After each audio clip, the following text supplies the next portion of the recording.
मानी पद में हम, ओम मानी पद में हम, ओम मानी पद में हम, ओम मानी पद में हम, ओम मानी पद में हम, ओम मानी पद में हम, ओम मानी पद में हम, ओम मानी। नमस्कार दोस्तों, मेरा नाम है आशीष पुनिया। आज की इस वीडियो में हम समझेंगे कि स्पिरिचुअल प्रोसेस पेनफुल क्यों होता है। देखिए, सत्य है ये that you are a spiritual being having a temporary human experience। आप एक आध्यात्मिक बीइंग हैं, आप एक स्पिरिचुअल बीइंग हैं जो कुछ समय के लिए इस ह्यूमन फॉर्म के अंदर यहाँ पे एग्जिस्ट कर रहा है। ठीक है, तो स्पिरिचुअलिटी आने से पहले या फिर आपको पता लगने से पहले कि स्पिरिट आत्मा कुछ होती है, उससे पहले आप अपने आप को सिर्फ एक बॉडी से एसोसिएट करते थे, सिर्फ यही समझते थे कि ये मैं हूं, ये मेरा सत्य है। लेकिन कुछ समय के बाद आपको समझ में आने लगा कि इसके अंदर जो इसको चला रहा है, माइंड को और बॉडी को दोनों को चला रहा है, वो मेरा असली सत्य है, वो मेरी सच्चाई है असली। जब आप इस लेवल पे आने लगते हैं तो आपको बहुत से आपकी जो बिलीफ बचपन से प्रोग्रामिंग करी होती है वो टूटने लगती है और आप समझने लगते हैं कि भाई I am born to fly. तो एग्जांपल लेता हूं कैटरपिलर का। जैसे कैटरपिलर रेंगता है, वैसे ही हम भौतिक जगत के इंसान रेंग रहे हैं इस धरती पे। एक समय आता है जिसके अंदर वो सिक्लूजन में जाता है, अकेलेपन में जाता है, और उसके बाद वो पेनफुल प्रोसेस को सहता है। उसके बाद उसके पर निकलते हैं और वो उड़ के बटरफ्लाई बन के निकल जाता है।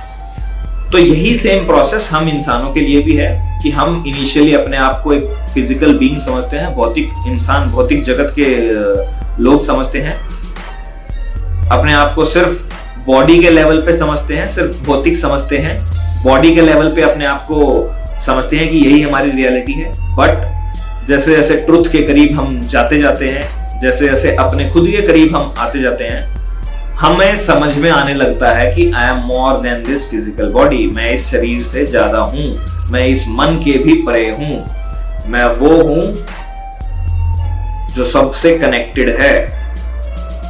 और ये बॉडी और माइंड तो मेरे टूल्स हैं जिससे मैं अपने आप को एक्सप्रेस कर सकूं इस दुनिया के अंदर। राइट? तो जब मेरी इस फिजिकल बॉडी के अंदर मेरी जो एनर्जी बॉडी है वो एक्टिवेट होने लगती है, जो आत्मिक आत्मा है वो एक्टिवेट होने लगती है। आत्मा के स्वरूप, आत्मा के लेवल पे जब आप काम करने लगते हैं, जब आप आत्मा के लेवल पे समझने लगते हैं चीजों को और आत्मा के लेवल पे काम करने लगते हैं, तो आप अंदर सोर्स से कनेक्ट हो जाते हैं। तो सोर्स से कनेक्ट हो जाते हैं तो जो अलग अलग डिफरेंट हमारे चक्रास होते हैं वो क्लेंज होने स्टार्ट होते हैं। अब जैसे वॉशिंग मशीन घूमती है, तो वॉशिंग मशीन घूमती है, घूमने के बाद उसके अंदर से पानी निकल जाता है और साफ कपड़ा एक साइड आ जाता है। इसी तरीके से हमारे चक्र होते हैं जो इमोशंस, एक्सपीरियंसेस को लेके बैठे होते हैं। जैसे जैसे हम साधना करते हैं, ध्यान करते हैं, योग करते हैं, तो वॉशिंग मशीन घूमती है, उसके अंदर से इम्प्योरिटीज साफ हो जाती हैं, साफ चीज आगे आ जाती है। तो ये पेनफुल प्रोसेस होता है। इसको एक एग्जांपल से समझाऊंगा। जैसे एक स्पंज है फॉर्म का, उसमें गंदगी भी है और उसके अंदर डिटर्जेंट भी है।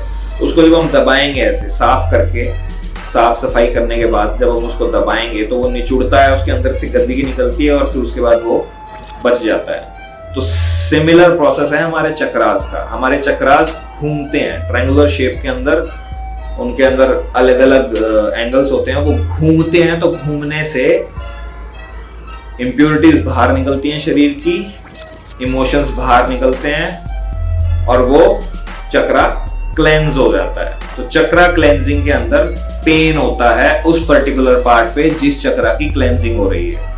ये सारे के सारे चक्रा हमारी रीढ़ की हड्डी पे, 33 वर्टिब्रेट की रीढ़ की हड्डी पे अलाइंड होते हैं। ये मैं पहले की वीडियोस में बता चुका हूं कैसे। जैसे जैसे जो जो चक्र क्लियर होता जाएगा उस बॉडी पार्ट के अंदर आपको थोड़ा सा पेन फील हो सकता है। रीजन बीइंग इम्प्योरिटीज निकल रही हैं, आप प्योरिटी की तरफ जा रहे हैं, you are on the cleansing process. तो इस चीज से घबराना नहीं है कि मैं साधना कर रहा था और मुझे ये हो गया, मुझे ये पेन हो रहा है, मुझे ये पेन हो रहा है। Just continuously be doing your sadhana and listen to your guru. Listen to your inner guru, sit with your inner guru for some time at least. आपके गुरु जी हैं वो आपके अंदर से ही आपको रास्ता दिखा देंगे, तो ज्यादा से ज्यादा उनके साथ बैठना शुरू करिए, अकेले उनके साथ टाइम स्पेंड करना शुरू करिए। धन्यवाद। आपको पसंद आई है तो इसे लाइक करें, शेयर करें, चैनल को सब्सक्राइब करें और बेल आइकन दबाना मत भूलें। धन्यवाद।